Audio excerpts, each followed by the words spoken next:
Avira Women's Day special offer 50% off on IUI IVF valid till 8th March. Education IT ఇప్పుడు అన్ని ఒకేసారి మాట్లాడకపోవడం వల్ల కొన్ని ప్రశ్నలు వచ్చి మధ్యలో ఇంటరప్షన్ చేయడానికి అవకాశం దొరకలేదు. ఇప్పుడు హెల్త్ గురించి కొన్ని రకాల ప్రశ్నలు సార్ అద్భుతంగా చేశారు సార్. చిన్న కాంప్లిమెంట్ కూడా ఇస్తున్నాను సార్. థ్యాంక్స్ అని చెప్పండి సార్. చాలా బాగుంది సార్. అది మాత్రం 100% సార్.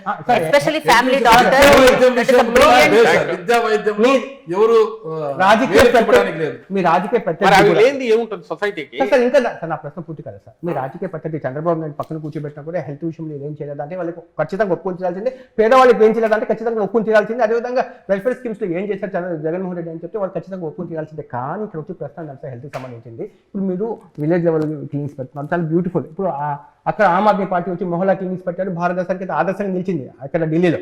అదేవిధంగా మీరు విలేజ్ క్లినిక్స్ పెడుతున్నారు, చాలా బాగుంది. ఈ ప్రశ్న ఖచ్చితంగా జవాబు చెప్పాలి. కేంద్రం మీ మీద డైరెక్ట్గా ఇక్కడ వార్ చేస్తూ ఉంది. అంటే పీయూష్ గోయల్ లాంటి వాళ్ళు రైల్వే మినిస్టర్స్ కూడా చెప్తున్నారు, మేము ఆంధ్రప్రదేశ్లో పెట్టుబడి పెట్టడానికి మేము ఆంధ్రప్రదేశ్ ప్రాజెక్ట్స్ ఇవ్వడానికి మేము రెడీగా ఉన్నాము. కేవలం ల్యాండ్ అలొకేషన్స్ జరగకపోవడం వల్ల చాలా ప్రాజెక్ట్స్ టేక్ ఆఫ్ చేయకుండా ఆగిపోయిందని చెప్పి ఇన్ రైటింగ్ లెటర్ లో అదే ఉంది.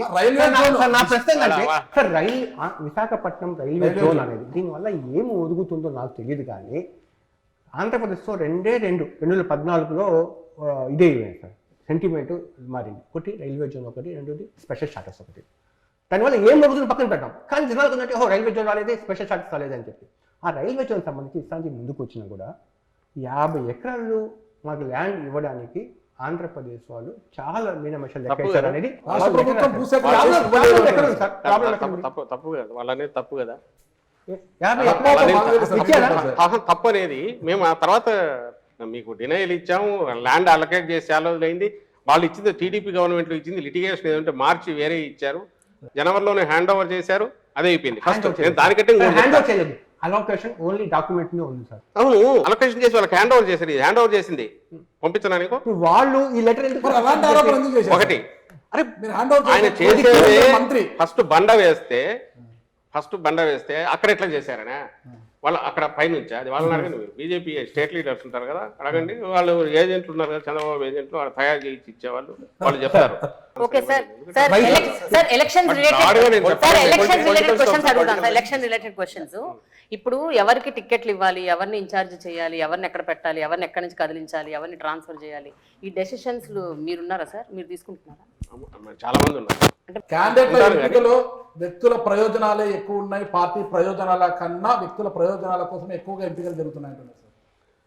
అది జగన్మోహన్ రెడ్డి గారు రీజనల్ పార్టీ హెడ్గా జగన్మోహన్ రెడ్డి గారు ఆయన ఫైనల్ డెసిషన్ తీసుకుంటారు. ఆయన విధానాలే పార్టీ విధానాలు అవుతాయి. దీంట్లో ఎవరు కన్ఫ్యూజన్ పెట్టుకోవాల్సిన అవసరం లేదు.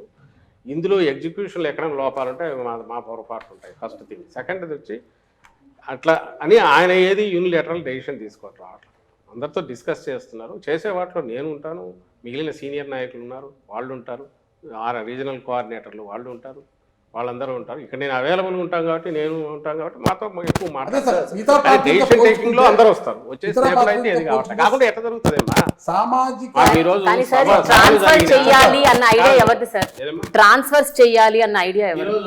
గంటా శ్రీనివాసరావు ఆయన చీపురుపల్లి ఇవ్వమంటున్నా అంట చంద్రబాబు నాయుడు. లాస్ట్ టైం అక్కడ నుంచి ఇక్కడ అంతే.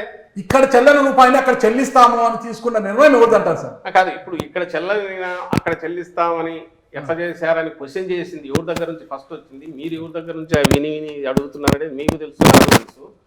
ఇక్కడ పనికిరాని చెత్త అక్కడ ఎట్లా పనికి వస్తుంది అని చంద్రబాబు నాయుడు ఆయన కొడుకు ఊరు అన్నప్పుడు వాళ్ళకు వేసిండాల్సింది క్వశ్చన్. లాస్ట్ టైం మీరు అక్కడ నుంచి ఆమెను పాయకరావుపేట నుంచి అక్కడికి తెచ్చినప్పుడు, లేక అక్కడ నుంచి జవహర్ అనే ఇక్కడికి తెచ్చినప్పుడు, లేదా ఇప్పుడు మార్పులు జరిగినా ఇప్పుడు మాకు విధానం అల్టిమేట్లీ ఎలక్షన్స్ లో ఎలక్షన్ టీమ్ ఎట్లుంది, ఫైనలీ ఎంటైర్ టీమ్ పర్ఫెక్ట్ గా ఉందా లేదా అనేది లీడరు మిగిలిన లీడర్లతో చర్చించి పార్టీ తీసుకుంటుంది. అది ఆ పార్టీ ప్రెరాగేటివ్. ఒకటే జాబితాలో వాళ్ళు 99 సార్, 94 జనసేన 5 సార్. అర్థం కావట్లేదు. మేము అనౌన్స్ చేసే టైం వాళ్ళు మొదలు పెట్టలా. మార్చి 15 మేము 2019 ఒకేసారి మొత్తం అనౌన్స్ చేసాము. ఎలక్షన్లు ఎప్పుడు 10 నెలలు కూడా లేవు. మరి ఆ రోజు ఎందుకు ఒకేసారి అనౌన్స్ చేశారంటే మా కాన్ఫిడెన్స్ తో మేము చేసాం. ఈ రోజు మేము చేసినప్పుడు వాళ్ళు చేయలే. మనం సిద్ధంగా ఉన్నది ఎవరు అనేది సార్ ఇక్కడ ఎవరు అంటే సీట్ లెక్క పెట్టుకుంటారా? మాది 175 మేము సిద్ధం. మేమైతే మార్చలేదో వాళ్ళు ఉన్నట్టు, వైఎన్ఆర్ అడగండి. ఎవరైతే మార్చట్లేదో వాళ్ళు ఉన్నట్టు, యా, నా క్వశ్చన్ మార్చిన చోట మారుతుంటారు. నా క్వశ్చన్ అదే సార్, ఇప్పుడు ఇచ్చిన కొత్త ఇన్ఛార్జ్ అంతా క్యాండిడేట్సేనా? ఎవరు ఇప్పుడు మీరు ప్రకటించిన కొత్త ఇన్ఛార్జ్ అందరూ క్యాండిడేట్సే. మళ్ళీ ఇంకా కొత్త లిస్ట్ లేదు, మారిన వాళ్ళు క్యాండిడేట్స్. ఇప్పుడు మారిన వాళ్ళు ఎవరున్నారో వీళ్ళు క్యాండిడేట్స్ అవుతారు. సిట్టింగ్ లెవెల్ పేర్లు సిట్టింగ్ లో ఎవరున్నారో వాళ్ళు ఉంటారు. కొత్త వీళ్ళలో ఏమైనా చేంజెస్ ఉంటే మాకు వెళ్ళాక వస్తాయి. కానీ ఫైనల్ దీనికైతే ఓ లిస్ట్ అయితే ఫైనల్ గా అనౌన్స్ చేస్తాం. Final list final list total గా 175 అనౌన్స్ చేస్తాం. ఎప్పుడు సజ్జల రామ్ అన్ని చేంజెస్ ఉండవు కాబట్టి ఉండని కూడా అనౌన్స్ చేయాలి కాబట్టి ఫైనల్ గా ఓ లిస్ట్ అనౌన్స్ చేస్తాం. వైఎన్ఆర్ అడగండి. కమింగ్ చేస్తారు చూడండి. సజ్జల రామకృష్ణారెడ్డి గారు అంటే వైఎస్ఆర్ కాంగ్రెస్ పార్టీలో ట్రబుల్ షూటరా, ట్రబుల్ మేకరా?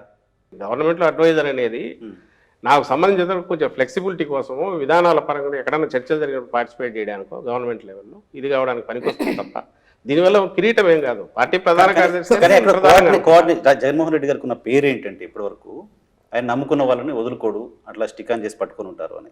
కాపు రామచంద్రారెడ్డి గారు ఆయన పార్టీ పెట్టినప్పటి నుంచి ఉన్నారు, ఆళ్ళ రామకృష్ణారెడ్డి గారు, ఇంకా చాలా పేర్లు చెప్పగలరు.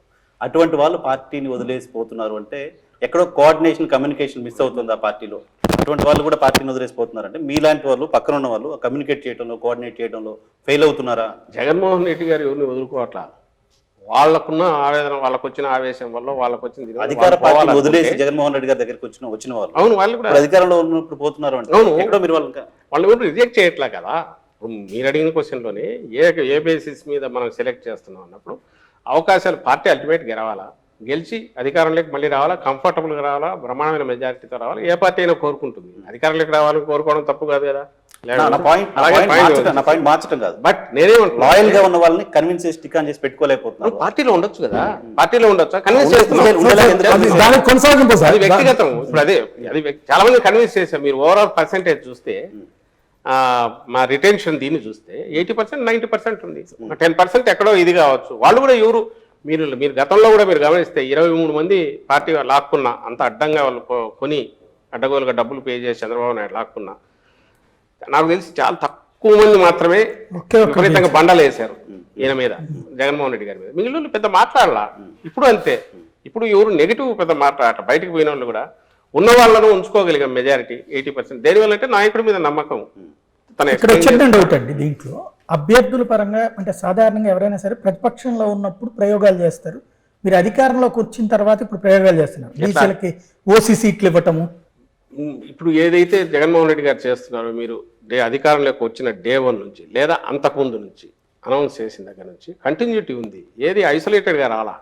బీసీ డిక్లరేషన్ అని చేసినా, ఆ రోజు సీట్లు పెంచాలని చూసినా, ఆ తర్వాత అధికారంలోకి వచ్చిన రోజు నుంచి స్టెప్స్ వేసుకుంటూ పోయింది చూసినా, చట్టం చేసి నామినేటెడ్ పోస్టులో వీళ్ళకు 50% ఇవ్వాలని మహిళలను మర్చిపోయారు, మహిళలను పెట్టాలన్నా. ఇవన్నీ ఆయన ఏమనుకున్నారంటే నెక్స్ట్ 10 yearsకు this should become the rule of the land. అక్కడ అయిపోవాలి. ఏ పార్టీ అయినా they should be forced to implement all these అనే దాంతోనే పోతున్నారు. రెండో పాయింట్, వీటన్నిటి కల్మినేషన్ లేదా దాన్ని ఏమంటాం కొసరలాగా వచ్చేది ఏదైనా ఉంటే విజయం. ఎలక్షన్ల విజయం టార్గెట్గా అయితే ఆయన పనిచేయట్లా, డే 1 నుంచి పనిచేయట్లా. నేను చేసిన పనులు ఖచ్చితంగా జనం బ్లెస్సింగ్స్ ఇచ్చేట్టు చేస్తాయనే విశ్వాసం. ఎన్నికల ఓరియంటేషన్ అయితే ఇట్లా ఇవన్నీ ఎందుకు చేస్తాడు? ఆ రోజు నుంచి అవి చేసుకుంటూ పోయి ఇప్పుడు అందుకే మీకు తను సభల్లో మాట్లాడినా ఎక్కడ అడిగినా నేను చేసిన మంచి మీకు మంచి జరిగి నేను చేసిన పనుల వల్ల మీకు మంచి జరిగి ఉంటుందని మీరు అనుకుంటేనే మీరు నాకు ఓటు వేయండి అంటున్నాడు. ఇది దీని అవుట్కమ్మే తప్ప ఇది ఓరియంటేషన్ టార్గెట్గా ఆయన పనులు చేస్తున్నాడు. ఇవి ఓరియంటేషన్గా టార్గెట్గా పనులు చేస్తూ వస్తే అవి డిఫరెంట్గా ఉండేవి, మోర్ పొలిటికల్గా ఉండేవి. ఆ రకంగానే మీరు చూడాలి ఎక్స్పెరిమెంట్.